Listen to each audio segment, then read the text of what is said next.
अगर हम ये आयोजन नहीं करेंगे तो धीरे धीरे ये आयोजन विलुप्त हो जाएंगे। बजरंग दल का मुख्य उद्देश्य धर्म की रक्षा करना। कार्य करने का सबसे सुनहरा मौका यही है कि 10,000 तक का लिया है लक्ष्य, शायद ज़्यादा भी हो सकते हैं।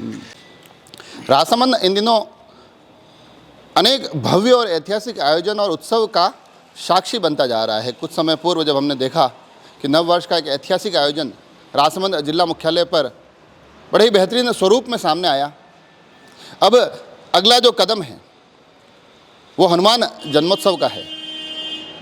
12 अप्रैल का एक ऐसा कार्यक्रम जिसकी रूपरेखा, जिसकी तैयारियां लगातार राजसमंद जिला मुख्यालय पर जारी है। जानते हैं किसके माध्यम से तैयारियां हो रही है, क्या कुछ स्वरूप रहेगा, और साथ ही थोड़ी सी कोशिश यह भी करेंगे कि उस दिन क्या उसका रूट रहेगा, क्या उसका मार्ग रहेगा। दीपक जी हमारे साथ है। दीपक जी, लगातार आयोजनों की श्रृंखलाएं चल रही है राजसमंद को, ऐसा लग रहा है कि मतलब बिल्कुल हर एक उत्सव में, हर एक समय उत्सव में रखा जा रहा है। उत्सव तो है ही है, हिंदू समाज का उत्सव है तो करना ही है। और सभी के इष्ट देवता है हनुमान जी, उसको नियमित कार्यक्रम कर रहे हैं करीब कुछ वर्षों से, तो भव्य बना रहे हैं। हर जगह कई स्थानों बैठ के भी हो रही है, कर रहे हैं। जो पिछला कार्यक्रम हुआ उससे भव्य बनाने का एक प्रयास चल रहा है। क्या कुछ कार्यक्रम रहेगा, दिनांक क्या रहेगी, कौन इसके मुख्य सूत्रधार है? 12 अप्रैल को कार्यक्रम है। मुख्य सूत्रधार विश्व हिंदू परिषद ये है जी। इसी के बैनर तले कार्यक्रम हो रहा है। प्रारंभ अपने कांकुरली से होगा, सिद्धेश्वर बालाजी से, जो राजनगर जी मुख्य मार्गों से होते हुए सीधा बजरंग चौराहे समापन रहेगा। अच्छा, जो वहाँ जो बालाजी का मंदिर है भीलवाड़ा रोड पर, वहाँ से प्रारंभ होकर जो पिछली बार वाला रूट रहा था, जो फिर बजरंग चौराहे तक वापस बालाजी के नाम तक, किशोर नगर मंडा होते हुए जी गणेश चौक, फवारा चौक, इधर से होते हुए बजरंग चौराहे से। तो कितने लोगों के आने की संभावनाएं हैं, क्या कुछ उसमें और उस पूरी रैली में, पूरे आयोजन में आकर्षण रहेगा? करीब हमने संपर्क तो किया है कि 10,000 तक का लिया है लक्ष्य, शायद ज़्यादा भी हो सकते हैं।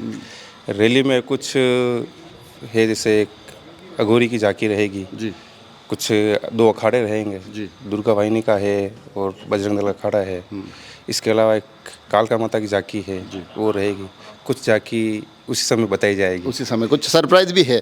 जीवन सिंह जी भी हमारे साथ है। इन दिनों जो लगातार हो रहा है कि पहले नववर्ष का हुआ, अब हनुमान जन्मोत्सव का हो रहा है, लगता है कि जो आने वाली पीढ़ी है कम से कम इन आयोजनों के माध्यम से इन सभी चीज़ों से रूबरू तो हो रही होगी। युवाओं को मेन जोड़ने का माध्यम यही है भाई साहब, और विश्व हिंदू परिषद बजरंग दल से जुड़ने का युवाओं के लिए सबसे सुनहरा मौका, और इन आयाम से जुड़ने का और इनसे कार्य करने का सबसे सुनहरा मौका यही है, शोभा यात्राओं से जुड़ने का। इस कड़ी में अजीत जी भी हमारे साथ है। अजीत जी, इन दिनों क्योंकि अलग अलग कार्यक्रमों की जो मैं से पूछ भी रहा हूँ, आज रामनवमी का देवगढ़ में बहुत बड़ा आयोजन किया जा रहा है। हनुमान जन्मोत्सव तो राजसमंद की अब धीरे धीरे पहचान बनती जा रही है, जिसमें कुंभलगढ़ में अच्छा एक बड़ा आयोजन होता है। रेलमगरा में लंबे समय से तैयारियां चल रही है। जिला मुख्यालय पर भी अब आप लोग एक भव्य उत्सव की तैयारी कर रहे हैं। आपको लगता है कि जो कार्यक्रम हो रहे हैं कहीं ना कहीं सनातन के अलग अलग स्वरूप भी आने वाले पीढ़ियों तक पहुँच रहे हैं?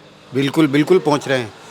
इन ऐसे आयोजनों से भावी पीढ़ी को हमारी संस्कृति और सभ्यता का परिचय मिलता है। अगर हम ये आयोजन नहीं करेंगे तो धीरे धीरे ये आयोजन विलुप्त हो जाएंगे और हमारी संस्कृति को भूल जाएंगे युवा। इनका जो आप कह रहे थे कि युवाओं को अधिक से अधिक जोड़ने की बता रहे हैं, आपकी लगातार कोशिश भी की जा रही है, तो क्या कुछ रहने वाला है? क्योंकि आप जब बजरंग दल का नाम लेते तो स्वयं ऐसी छवि आ जाती है कि बड़ी संख्या में युवा आपके आयोजन से जुड़ेंगे। बजरंग दल का मुख्य उद्देश्य धर्म की रक्षा करना और देश का एक स्वरूप है।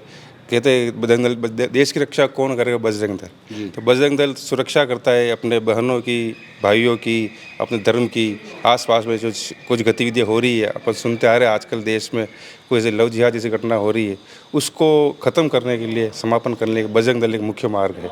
उसको जोड़ने के लिए हम प्रेरित करेंगे। तो देखा आपने, एक बेहतरीन आयोजन उत्सव की लगातार तैयारियां चल रही है। तैयारियों का ये क्रम 12 अप्रैल तक चलेगा और 12 अप्रैल को अलग अलग झांकियां, जैसा कि दीपक जी ने झांकियों के कुछ जिक्र भी किए, तो कुछ ये भी कहा है कुछ सरप्राइज भी मिलेंगे, तो वो भी, उस पर भी हमें नज़र रहेगी और हम कोशिश करेंगे कि इस पूरे के पूरे आयोजन से जुड़े हुए तमाम पहलू आप तक पहुँचाएँ। जुड़े रहे राजसमंद एक्सप्रेस से। धन्यवाद।